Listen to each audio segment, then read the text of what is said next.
Good afternoon. It's Friday, the 14th of November 2014, just after 1 o'clock. Welcome to UK Column News.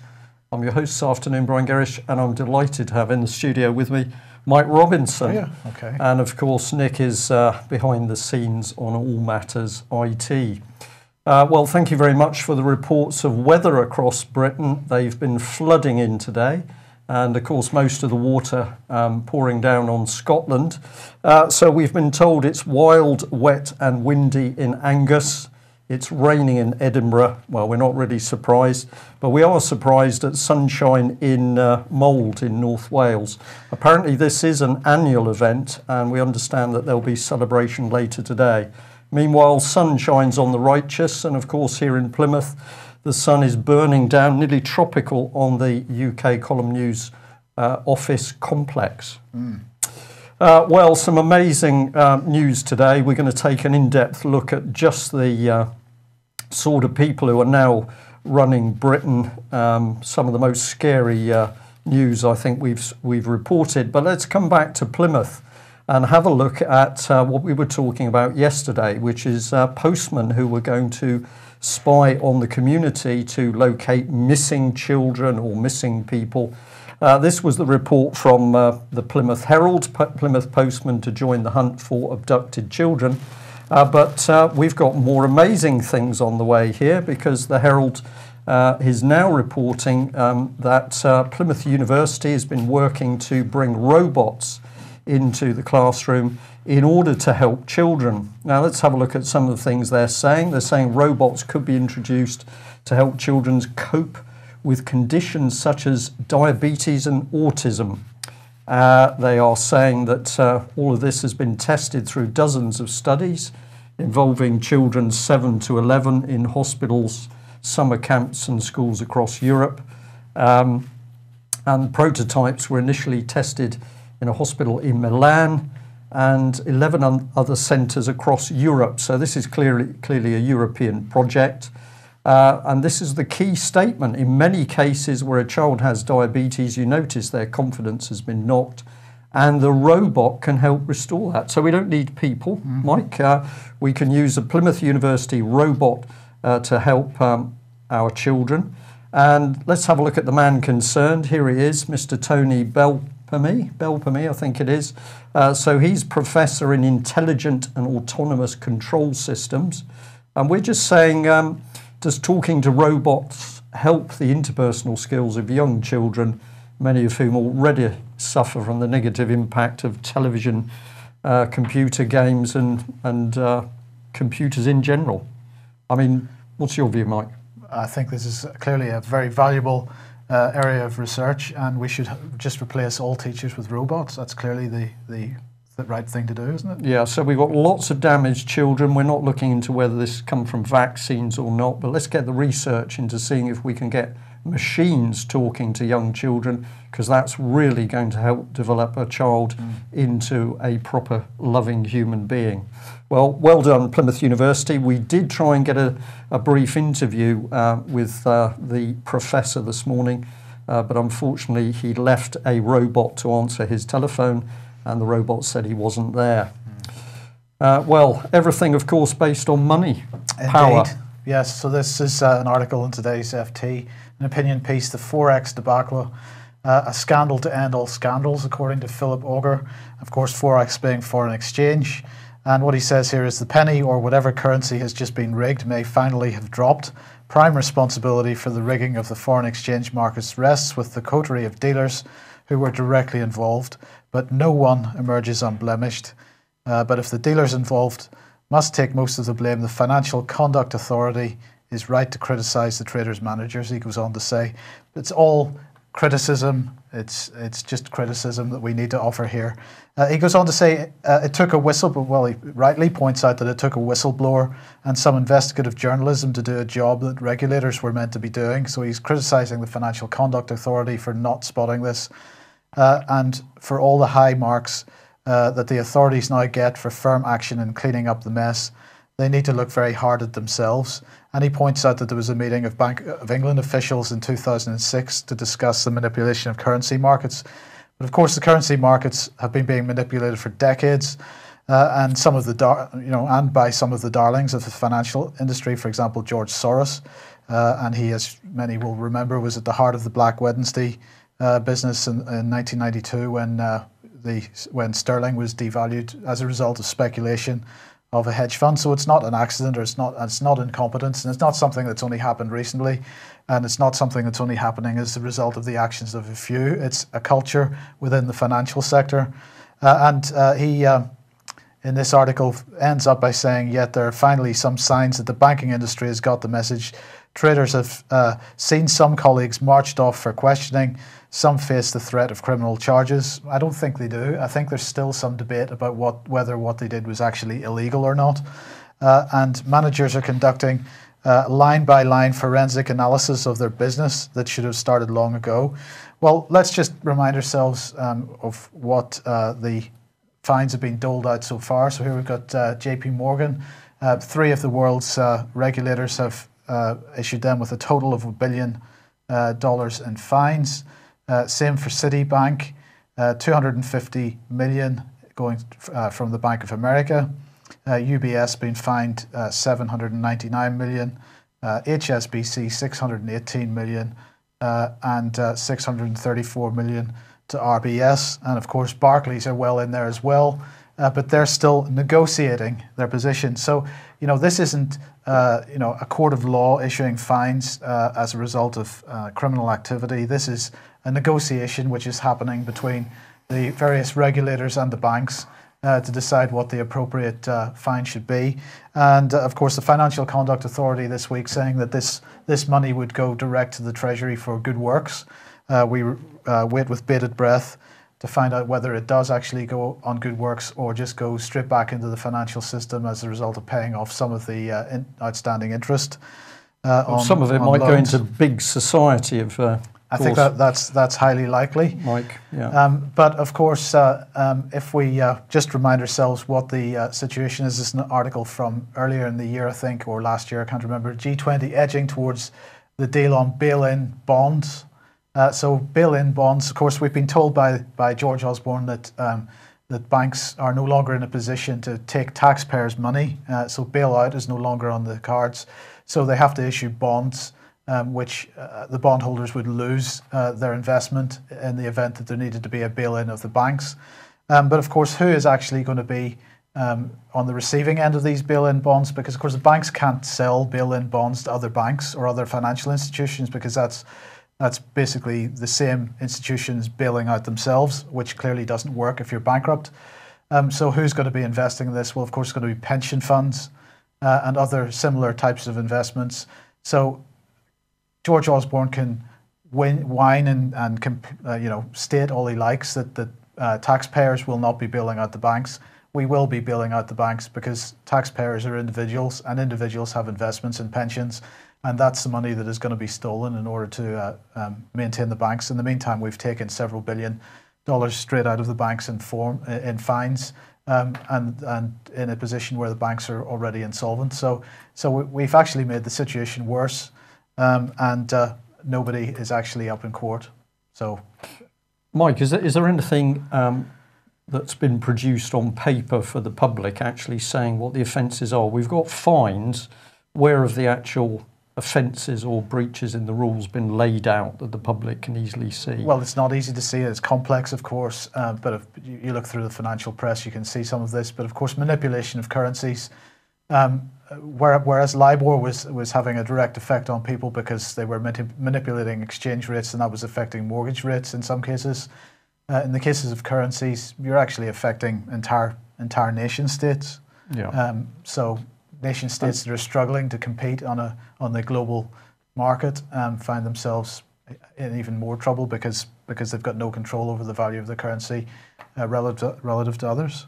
And presumably you can say, well, if the banks need to deal with these fines, they can simply create a bit more money out of nothing, or is that too cynical? Couldn't possibly comment. Okay, moving on then. Our old favourite. I just wanted to highlight this article because this really is a disgrace from Foreign Policy magazine. Absolute piece of propaganda here. NATO couldn't crush Afghanistan's opium economy. And what they're saying is that after 12 years and a multi-billion-dollar US-led counter-narcotics program in Afghanistan, the country's opium economy and drug trade hit a record high in 2014 and is poised to continue into growing well after the NATO mission there winds down. According to a report released on Wednesday by the United Nations, opium poppy cultivation rose 7%, with the area used for poppy cultivation expanding to 224,000 hectares from 209,000 hectares in 2013. So if you remember going back a couple of weeks ago, David Cameron lauding the withdrawal of British troops from Helmand province, where the majority of this opium production is happening, saying basically, job done, we've got in there, we've sorted Afghanistan out. And really, again, this reinforces the reason that we went in there in the first place, because really, ironically, in this foreign policy article, they do actually publish further on down the article. They publish the graph, the bar graph, which shows the levels of opium production while the Taliban were actually in charge in Afghanistan in 2001, and it shows very clearly what happened as soon as we removed the Taliban from power in Afghanistan. And Afghanistan very quickly reinstated its opium production. That was the reason we went in there. And that is why the job is done, in fact. Yep, country totally messed up. Opium production on the increase, job done. Which leads us in pretty nicely to, well, little reminder on the opium wars. And that brings us to China, which brings us to Boris Johnson. And Channel 4 has got a fantastic article on their website, which we think you should go and have a look at, including some video where they started to ask Boris Johnson some pretty penetrating questions to do with development in London's docklands involving a Chinese company, ABP. So this was the meat of the Channel 4 article in a nutshell. An investigation by Channel 4 News into the track record in China of the firm which won the contract, ABP, and into whether ABP were given favourable treatment during the tender process. And there are also questions over donations to the Conservative Party from an Anglo-Chinese businesswoman who acted as an advisor to ABP. And Sir Alistair Graham, former chairman of the government's Committee on Standards in Public Life, said it has the smell of a semi-corrupt arrangement, doesn't it? Well, is it semi-corrupt or is it totally corrupt? It seems to us that what we're talking about is major corruption.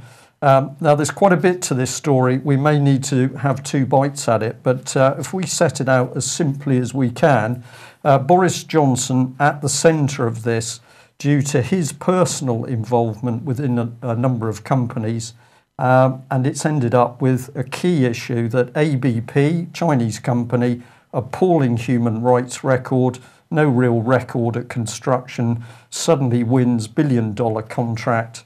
Well, how did that come about? Well, this is the company as it presents itself to the UK, Advanced Business Park. If you go on their website, it opens with a film giving glowing pictures of traditional England. And of course, here we've got Big Ben and London. Trust us, we are part of the sort of the British establishment.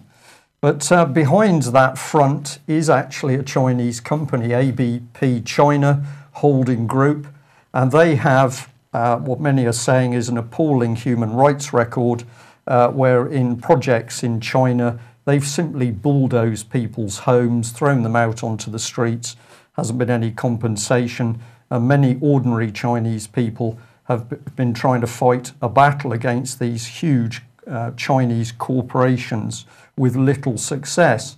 But it gets murkier because basically this company is also involved, London and Partners. Now, London and Partners were actually set up as part of the Mayor's inward investment arm, and it would appear that the mayoral system in London funds about 2/3 of this.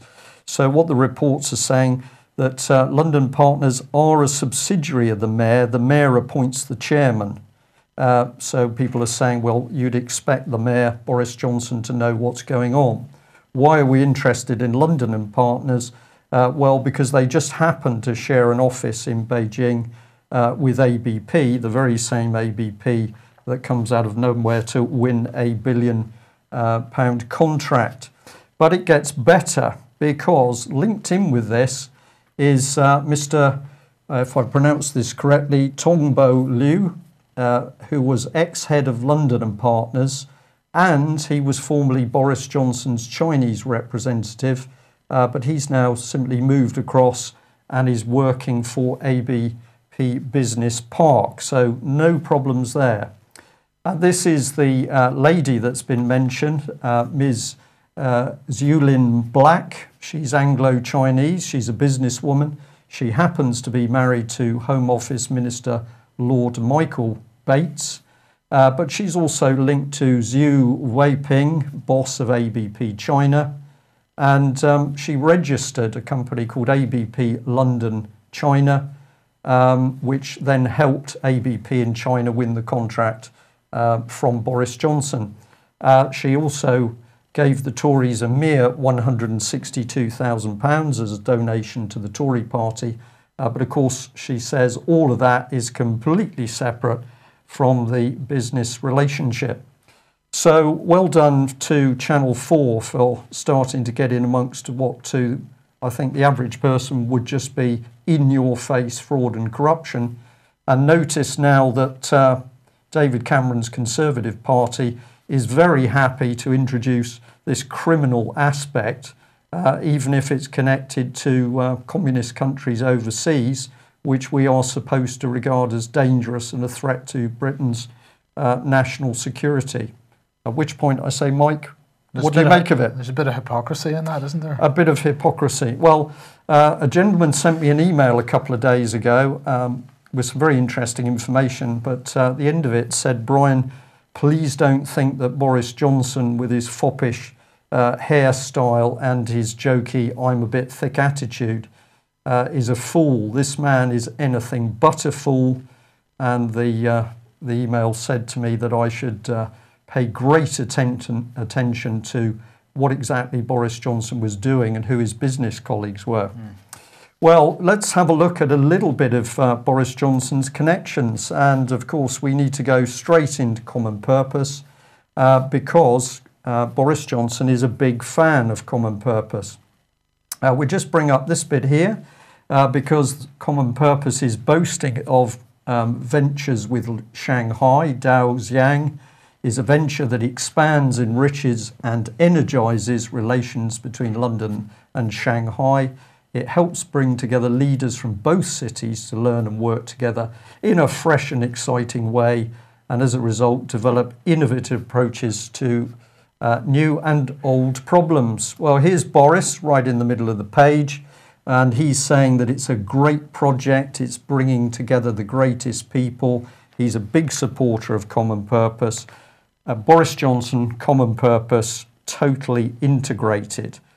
But here's the fascination. We've got Jude Kelly down here, and she is running the Dao Xiang Advisory Group. If you don't know who Jude Kelly is, well, she what's the word? Her experience is all through creative arts and the theatre. So I'm a little bit puzzled here as to how we have big business being driven by a woman whose whole experience is with the theatre. But if anybody likes to look into it, they can tell us how that works. Let's remember, of course, that it was this woman, Julia Middleton, Chief Executive of Common Purpose, very, very important in the starting of Common Purpose back in the 1980s. And of course, she has consistently put forward the international banks you've just mentioned, Mike, as the role model for society. Lehman Brothers, all of the big banks, Deutsche Bank, Citibank, etc. She said these are the people we should be following because of their great leadership skills. And let's look at these links a little bit deeper here, because this is the new chief executive of Common Purpose. And what she's been saying is that keeping focused as the UK has struggled, delivering our courses which seem ever more relevant, and she is working on the growth of Common Purpose internationally. to forge new links for the UK around the world. And so it goes on. And here she's boasting that Common Purpose, having done its job to infiltrate all of the public sector in UK, is now setting up projects between London and Shanghai, between UK, cities of Europe and the Arab world, and also with India. If that's not enough, let's just remember that we've got these very powerful international bankers at work in Common Purpose. And on this page, we see Dr. Konstantin Mettenheim, who just happens to be chairman of Edmund de Rothschild Asset Management Deutschland. I'll pause at that point because it's becoming increasingly easy to see what's going on. But we're not going to forget that Common Purpose has meant links between paedophiles and sections of the society. We were always fascinated by this picture showing David Cameron and Michael Heseltine alongside Common Purpose Advisory Board member Matthew Byrne, who was in prison for absolutely vile sexual offences. But this was the Common Purpose man recruiting other future leaders in the Merseyside area. Boris Johnson, what's he been talking about? Well, he said this: a child may be taken into care if he or she is being exposed to pornography or is being abused, but not if the child is being habituated to this utterly bleak and nihilistic view that the world could lead them to become murderers. You can make what you like of that statement, but to me it says that Boris Johnson is very keen to get yet more controls to take children away from their families. Meanwhile, squeaky clean Nick Clegg said this: don't stop children watching porn, you need to teach them about it. And this, of course, infuriated family campaigners. But let's remember it's also advice from the man running a party accused of abusing women. So who has been behind the Conservative Party? Well, we've shown some of this before, but we think it's particularly relevant against the background of Boris Johnson. This is Mr. Zabludowicz, who was the Finnish-Israeli former arms dealer, who was donating not only money to the Tory party, but also to David Cameron's personal Tory leadership campaign. He put another 131,000 into the Tories, and he also donated 800,000 from BICOM, British Israel Communications and Research Centre. And he was graced by his wife, who was happy to run an art exhibition featuring statues, which included a statue of Christ with an erection. So these are the people deep at the heart of the Tory party, backed by banks you've clearly shown, Mike, are utterly corrupt. We're not in a good position. No. But it gets better. It gets better. Stay with us, because we had to bring young Brooks Newmark up, because this Tory minister has been squealing in public to say that he was mentally raped as a result of his private pictures appearing over the internet. But they weren't private pictures, were they? Well, they weren't, actually, and I'm pleased to say a lot of the papers have printed even more of his texts. So this is the man who's disgraced the United Kingdom. He's made a mockery of Westminster. This was the man who was used by David Cameron to call for bombs and bullets to be raining down on President Assad. This is the state of Britain. This might seem a bit conspiratorial, Brian, but I have to say that in the case of Brooks Newmark and also Max Mosley, I kind of had the feeling, obviously I've got no evidence for this, it's just my own personal opinion, that in fact they were prepared to permit themselves to be put in these positions in order to pursue a political agenda. And in the case of Max Mosley, of course, that sparked off the whole Leveson inquiry. In the case of Mr. Newmark here, he is pushing not only the mental health agenda, which is currently a major policy area that the government is looking at, but also the Leveson inquiry, because he of course was pushing the idea that the fact that this stuff was published was in breach of the outcome of Leveson, and that IPSO was not fulfilling its mandate, or at least he would wait to see whether IPSO did fulfill its mandate. Well, I would say that was pretty hard to grip unless you look at Brooks Newmark and you say, well, this man, utter narcissist, he's interested in himself, what he can get out of life, he's interested in power. Does he get a thrill out of the fact that actually his picture in the toilet there has gone worldwide? It's quite possible, but you've also got to look at the fact, of course, that he was working as a back channel in Syria, and therefore he was working behind the scenes to bring about a certain outcome in Syria. Now, he didn't succeed in that outcome. So again, there is past evidence that he has been working behind the scenes to achieve certain political ends in other areas, and I just see this as being another example of it. Yeah, well, we'll continue to watch what happens here. We'd just like to bring in this guy. We did give him a brief mention yesterday. This is another Tory MP, Mr. Benyon, happens to be the wealthiest of all the MPs. And we'd just like to remind people that when he was sent an email some time ago, this is November 2013, to do with treason, misprision of treason in Britain, he was sent a perfectly reasonable email pointing out that MPs and others were committing misprision of treason. I would just remind you of what that means, but effectively, if you are allowing treason to take place, you are guilty of misprision of treason, which is a very, very serious offence. What did this Tory MP do? Well, he said, well, if there's treason afoot, by all means add my name to the list. It would be an honour. So if we want to know what these Tories are really about, they're telling us now very clearly. And I'm just going to say, let's also remember that David Cameron was the one working to silence hate preachers with anti-terror laws and controls over the internet to get rid of anybody preaching hate. And I'm going to say this is the Tory smiling fascism. He's not smiling, though. I don't think he is so much now, because I think he's got a bit of a feel that maybe the general public are coming for him in the nicest way, of course. Well, earlier this week was the meeting of the Asia-Pacific Economic Cooperation Forum, and this is APEC, and this is 21 so-called Pacific Rim economies, and they're looking to set up trade agreements and so on. They've been doing this for quite a number of years. Set up in 1989, or at least initiated by Australian Prime Minister Bob Hawke, and probably he was probably hoping that this would turn into some kind of Asian-European Union. So far it hasn't, in the sense that they're not developing any kind of federal unification or any kind of attempt to remove national borders or national currencies.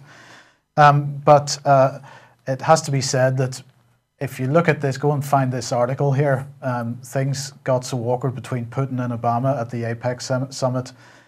Some of the photographs in this article are staggering, and frankly, whereas Putin appears to be behaving quite normally, Obama really looks like he's got daggers in his eyes anytime that he's looking, and there's some spectacular pictures on there.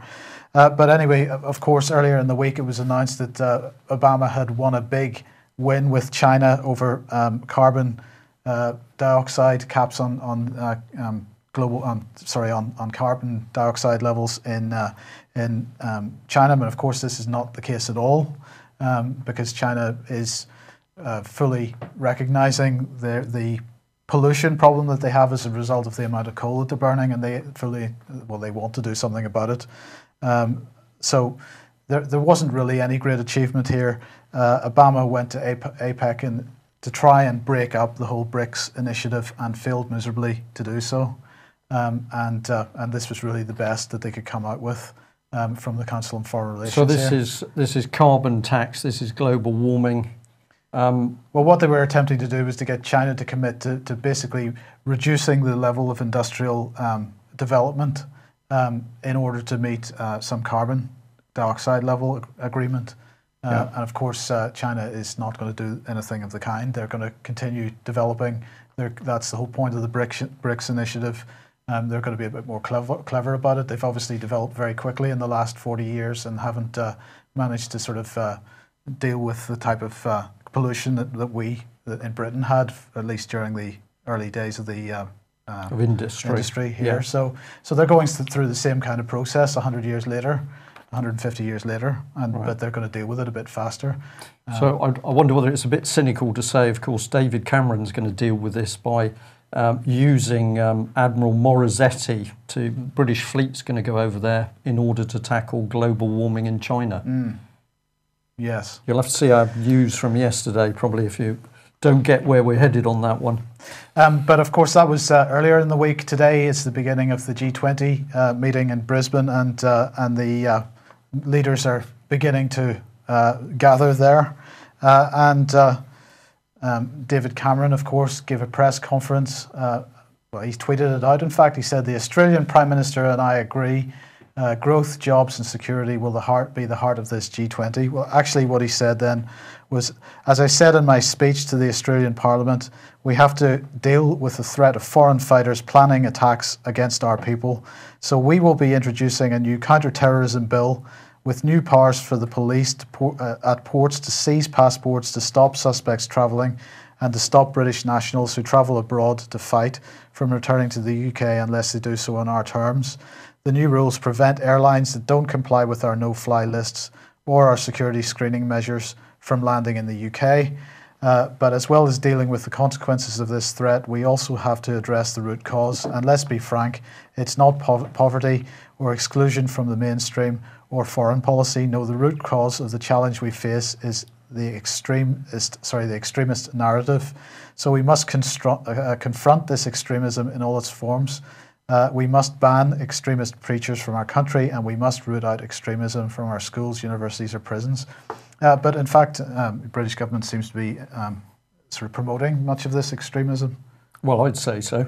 But even worse, he then went on to say, Russian action in Ukraine is unacceptable. We have to be clear about what it is we're dealing with.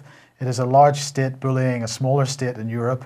We have seen the consequences of that in the past, and we should learn the lessons of history and make sure we don't let it happen again.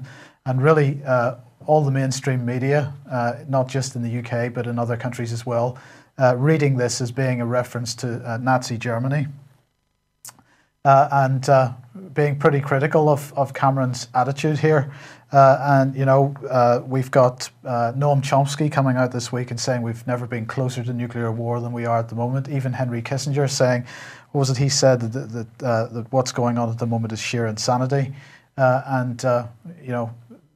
Lots and lots of people recognizing that this aggression against Russia is really pretty unprecedented and extremely dangerous. And Cameron can stand there and say that Russia is being aggressive against Ukraine, but of course it's Britain and the United States and Europe that are pumping money into Ukraine and really have already initiated a regime change, as we all know, in order to get their puppets into government in Ukraine in order to put pressure on Russia.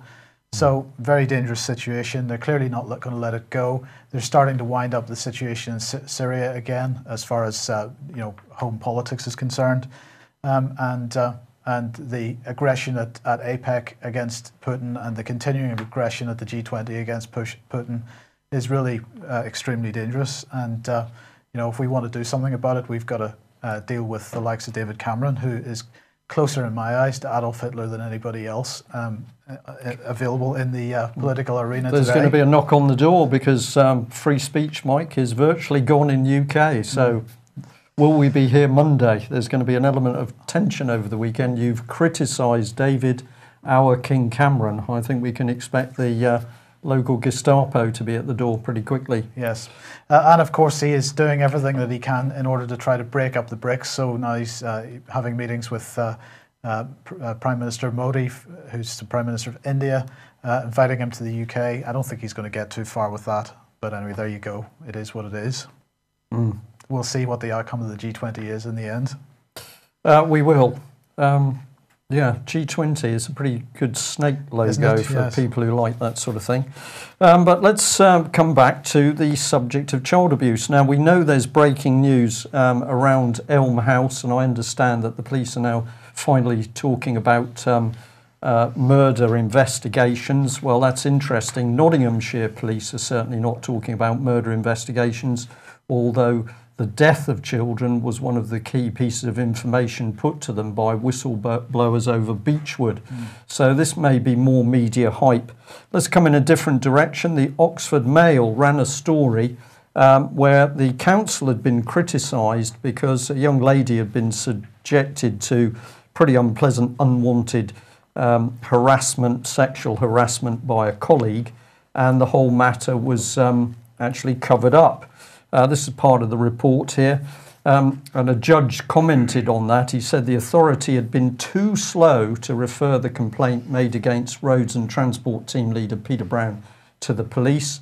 Said that the 56-year-old devout Christian from Ardennes Bold in Drayton near Banbury has now been ordered to carry out unpaid work.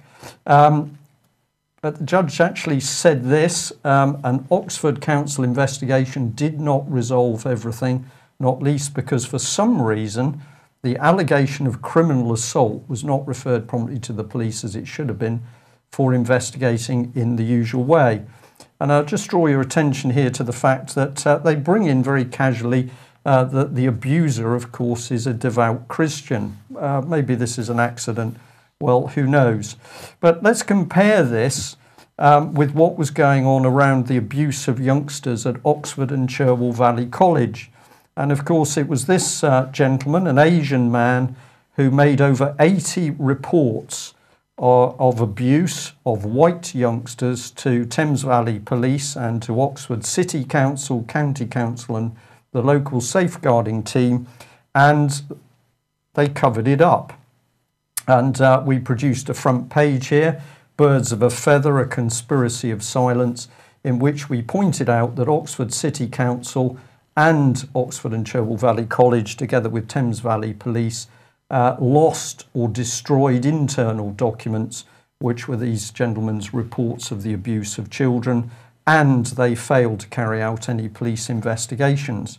So we just bring you back to Oxford Mail's report here, because they put up pretty clearly that the abuser in this case was a Christian, but when we had a Muslim gentleman who was prepared to stand up and be the Good Samaritan, not only did the police and local authorities hound him and victimise him, but of course there were no reports of any quality in the local paper. Why would you do this? Perhaps to incite racial tension. This is my feeling. You've got a double whammy here, Mike, because you can help inflame the racial tension. You can have a stab at Christians. You've got people who are unhappy with the fact that child abuse is not being properly investigated. So this is really stirring the pot. And we are going to say, from a UK column point of view, this is so key. What does this government want? It wants violence between racial groups, between religions, between communities. And if it can create that violence, of course, we can see the police get on the streets with their 63,000 automatic weapons, discharging them accidentally, possibly. Yeah, I mean, this is the Clash of Civilizations, which has been relegated to a conspiracy theory, but of course it was written by Samuel Huntington and the likes of him, who senior establishment figures. Yeah. So let's think about the background here. We just briefly introduced Robert Green, but we had reports. This is up in Norwich, people charged with 76 offences against children. They were all awarded bail. Remember that for Melanie Shaw, a victim of abuse, it took huge public outcry to get her out on bail. Robert Green, still under house arrest. What has he ever done? Well, he's tried to protect children. How's all this work? Well, come back to Oxford, because the Oxford Mail has a very interesting story about the rebranding of a certain college. Well, what's the story? Developing a new logo and name for two of Oxfordshire's colleges cost nearly £94,000, figures have revealed. When Oxford and Cherwell Valley College Group became Activate Learning in November 2013, it was the result of months of work by marketing company Purpose. That's not common purpose. It's funny, actually. I've looked at the company and Purpose several times, and it sort of catches your eye. But £94,000 to rebrand Oxford and Cherwell Valley College. Let's have a look at the rebrand. Here it is. Well, it's a pyramid with a pyramid with a pyramid. And two of the other colleges have been returned to their former names. So that's some pretty impressive work. Why do we think that OCVC has rebranded itself? Because I think they needed to do it as a result of the damage that exposure of abuse at that college carried out. So we're going to continue to look at this. We can state categorically that the evidence is there that Oxfordshire City Council, the safeguarding team and Thames Valley Police covered up the wide-scale abuse of youngsters at that college. But we know that local people are now also on the trail, and more youngsters have come forward to local solicitors' firms to get justice. There'll be more reports in due course.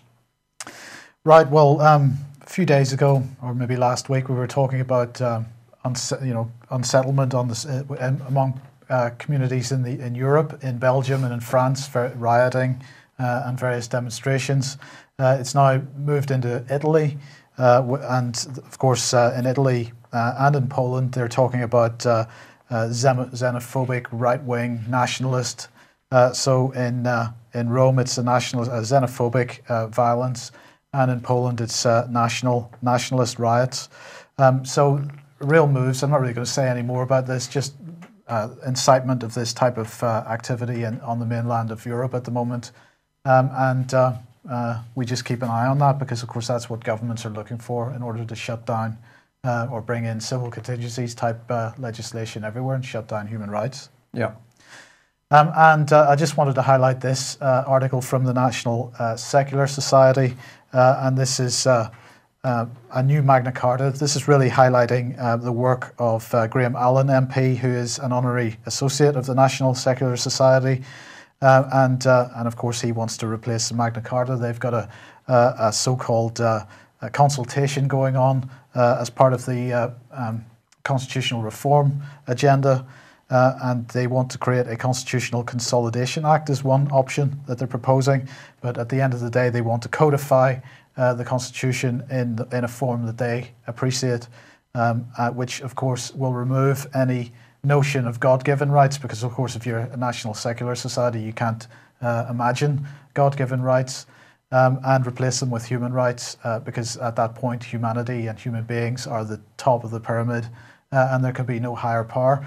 So you remove God-given rights and replace them with rights that can be taken away at any time, and based on the idea that you have none in the first place. We'll keep an eye on that one. Yeah. I'm watching comments in the chat room, and it's interesting to see that some people are saying that the situation is getting so bad that we've got to get more or less out there in force. And I say this is absolutely not right. This is an information war that's being fought at the moment, and understanding the network which the government is bringing in to close down, to link people together. We need a counter network which is out there gently unpicking all the threads at each time. The calmer things stay, the better it is, the more powerful the position is our side.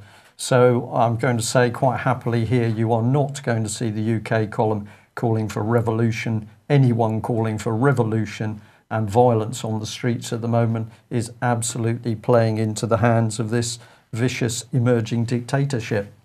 Have a look at the latest edition of the UK column. We are bold enough to put it on the front page. These people are committing treason, but it's softly spoken, and we need to completely reject their new Bill of Rights. We already have a constitution and we have common law to protect us, but at the end of the day, it is a question of consent. If you consent to what these people do, they're going to carry on as they're going. If you withdraw that consent, that's when we get some real progress. And I'm going to say I heard some very encouraging information yesterday from South Wales, where, like many other places in Britain today, We've got common law groups coming to the fore. We've got people talking about the reinstatement of grand juries, and we are starting to see people successfully counter bailiffs, debt collectors, criminal loans, people taking the right steps in a quiet, measured way are getting results. And I'm told in South Wales, some 60 people attended a meeting recently discussing common law and the Constitution, but several of them arrived waving cheques, and the significance of the cheques was that these are payments that had been returned as a result of fraudulent debts or money that had been taken from them unlawfully by the state. So lawful rebellion clearly does work. We simply need to engage more people. Right, Doomwatch tonight. If you remember a few weeks ago, Sally Pinniger of Fit Naturally was the guest text jockey while Lexi was away. She's been promoted to being a proper guest tonight. And sorry to say, but Lexi is going to be away tonight as well. So there's a guest text jockey who is Jim Bolton, also from Peterborough FM. So 6 o'clock tonight, ukcolumn.org/live. I'd also like to thank Nikki for the business cards. Fantastic. We really like them. And thank you very much for that. Okay, we'll provide a better update on Melanie Shaw after the weekend, but thank you again to all those that have sent through postal orders. Those are on their way to Melanie now, and I know that she thoroughly appreciates all the help all of you have given her. Okay, that's it from us at the moment. So Doomwatch tonight, and we'll be back same time on Monday for UK Column News. Bye-bye. Bye.